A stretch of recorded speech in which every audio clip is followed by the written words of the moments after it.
श्रीगुरवे नमः। ॐ शान्ति शान्ति शान्तिः।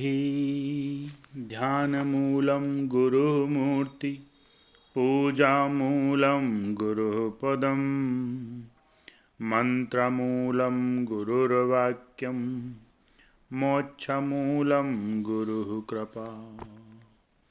ओम शांति शांति शांति। स्वामी विवेकानंद जी के दिव्य ग्रंथ ज्ञान योग, जिसका एक बहुत ही सुंदर चैप्टर माया और मुक्ति, जिसमें बात चल रही थी कि माया क्या है, जिसमें माया को समझाते हुए लगभग 10 पैराग्राफ दिए गए हैं कि और यही माया है। अब अगले एपिसोड में स्वामी जी बता रहे हैं कि इस माया से बाहर आने का मार्ग भी है, और वो क्या है। तब कोई आशा नहीं है क्या? यह सत्य है कि हम सभी माया के दास हैं। हम सभी माया के अंदर ही जन्म लेते हैं और माया में ही जीवित रहते हैं। तब क्या कोई उपाय नहीं है, कोई आशा नहीं है? ये सब बातें तो सैकड़ों युगों से लोगों को मालूम ही हैं कि हम सब अतीव दुर्दशा में पड़े हैं। यह जगत वास्तव में एक कारागार है। हमारी पूर्व प्राप्त महिमा की छटा भी एक कारागार है। हमारी बुद्धि और मन भी एक कारागार के समान है। मनुष्य चाहे जो कुछ कहे, पर ऐसा कोई भी व्यक्ति नहीं है जो किसी न किसी समय इस बात को हृदय से अनुभव न करता हो। वृद्ध लोग इसको और भी तीव्रता के साथ अनुभव करते हैं, क्योंकि उनकी जीवन भर की संचित अभिज्ञता रहती है। प्रकृति की मिथ्या भाषा उन्हें और अधिक नहीं ठगा सकती। इस बंधन को तोड़ने का क्या उपाय है? क्या कोई उपाय नहीं है क्या? हम देखते हैं इस भयंकर व्यापार के मौजूद, हम देखते हैं कि इस भयंकर व्यापार के मौजूद के बावजूद हमारे सामने पीछे चारों ओर यह बंधन रहने पर भी इस दुख और कष्ट के बीच, इस जगत में ही जहाँ जीवन और मृत्यु समानार्थी हैं, एक महावाणी समस्त युगों, समस्त देशों और समस्त व्यक्तियों के हृदय में गूंज रही है।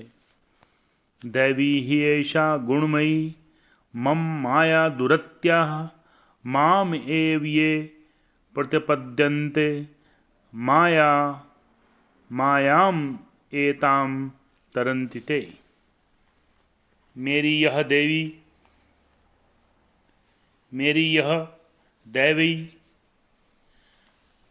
त्रिगुणमयी माया बड़ी मुश्किल से पार की जाती है। जो मेरी शरण में आ जाते हैं वे इस माया से पार हो जाते। हे थके मादे भार से लदे मनुष्यों, आओ मैं तुम्हें आश्रय दूंगा। यह वाणी ही हम सबको बारंबार अग्रसर कर रही है। मनुष्य ने इस वाणी को सुना है और अनंत युगों से सुनता आ रहा है। जब मनुष्य को लगता है कि उसका सब कुछ चला जा रहा है, जब उसकी आशा टूटने लगती है, जब अपने बल में उसका विश्वास हटने लगता है, जब सब कुछ मानो उसकी अंगुलियों में से खिसक कर भागने लगता है और जीवन केवल एक भग्नावशेष में परिणत हो जाता है, तब वह इस वाणी को सुन पाता है और यही धर्म है।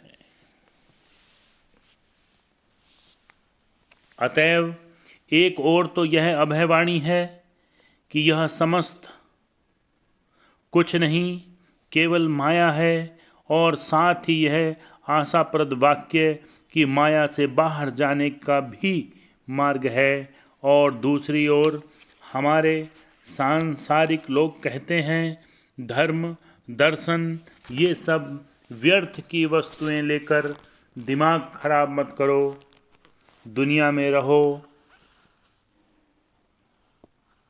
माना यह दुनिया बड़ी खराब है, पर जितना हो सके इसका मज़ा ले लो। सीधे साधे शब्दों में इसका अर्थ यही है कि दिन रात पाखंडपूर्ण जीवन व्यतीत करो। अपने घाव को जब तक हो सके ढके रखो, एक के बाद दूसरी जोड़ गांठ करते जाओ, यहाँ तक कि सब नष्ट नष्ट हो जाए तो तुम केवल जोड़ गांठ का एक समूह मात्र रह जाओ। इसी को कहते हैं सांसारिक जीवन। जो इस जोड़ गांठ से संतुष्ट हैं वे कभी भी धर्म लाभ नहीं कर सकते। जब जीवन की वर्तमान अवस्था में भयानक अशांति उत्पन्न होती है, जब अपने जीवन के प्रति भी ममता नहीं रह जाती, जब तक इस जोड़ गांठ पर अपार घृणा उत्पन्न हो जाती है, जब मिथ्या और पाखंड के प्रति प्रबल वितृष्णा उत्पन्न हो जाती है, तब धर्म आरंभ होता है।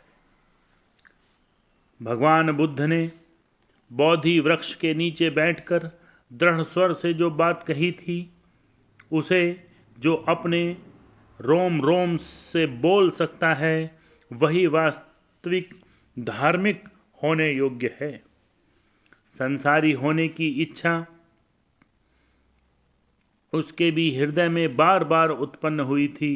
इधर वे स्पष्ट रूप से देख रहे थे कि उनकी यह अवस्था, यह सांसारिक जीवन एकदम व्यर्थ है, पर इसके बाहर जाने का उन्हें कोई मार्ग नहीं मिल रहा था। मार अर्थात मोह एक बार उनके निकट आया और कहने लगा, छोड़ो भी सत्य की खोज, चलो संसार की ओर लौट चलो और पहले जैसा पाखंडपूर्ण जीवन बिताओ। सब वस्तुओं को उनके मिथ्या नामों से पुकारो, अपने निकट और सबसे निकट दिन रात मिथ्या बोलते रहो। पर उस महावीर ने अपने अतुल पराक्रम से उसे उसी क्षण परास्त कर दिया। उन्होंने कहा, अज्ञान पूर्वक केवल खा पी जाने की अपेक्षा मरना ही अच्छा है। पराजित होकर जीने की अपेक्षा युद्ध क्षेत्र में मरना श्रेयकर है। यही धर्म की नींव है। जब मनुष्य इस नींव पर खड़ा होता है, तब समझना चाहिए कि वह सत्य की प्राप्ति के पथ पर, ईश्वर की प्राप्ति के पथ पर चल रहा है। धार्मिक होने के लिए भी पहले यह दृढ़ प्रतिज्ञा आवश्यक है कि मैं अपना रास्ता स्वयं ढूंढ लूँगा, सत्य को जानूँगा, अथवा इस प्रयत्न में प्राण दे दूँगा। कारण संसार की ओर से तो और कुछ पाने की आशा है ही नहीं। यह तो शून्य स्वरूप है, दिन रात उड़ता जा रहा है। आज का सुंदर आशापूर्ण तरुण कल का बूढ़ा है। आशा, आनंद, सुख ये सब मुकुलों की भांति कल के शिशिरपात से नष्ट हो जाएंगे। यह हुई इस ओर की बात, और दूसरी ओर है विजय का प्रलोभन, जीवन के समस्त अशुभों पर विजय प्राप्ति की संभावना, और तो और स्वयं जीवन और जगत पर भी विजय प्राप्ति की संभावना। इसी उपाय से मनुष्य अपने पैरों पर खड़ा हो सकता है। अतएव जो लोग इस विजय प्राप्ति के लिए अर्थात सत्य के लिए, धर्म के लिए चेष्टा कर रहे हैं, वे ही सत्य पथ पर हैं। और वेद भी यही उपदेश करते हैं कि निराश मत हो, मार्ग बड़ा कठिन है, छुरे की धार पर चलने के समान दुर्गम, फिर भी निराश मत हो, उठो, जागो और अपने परम आदर्श को प्राप्त करो। और यही धर्म है। ओम शांति शांति शांति।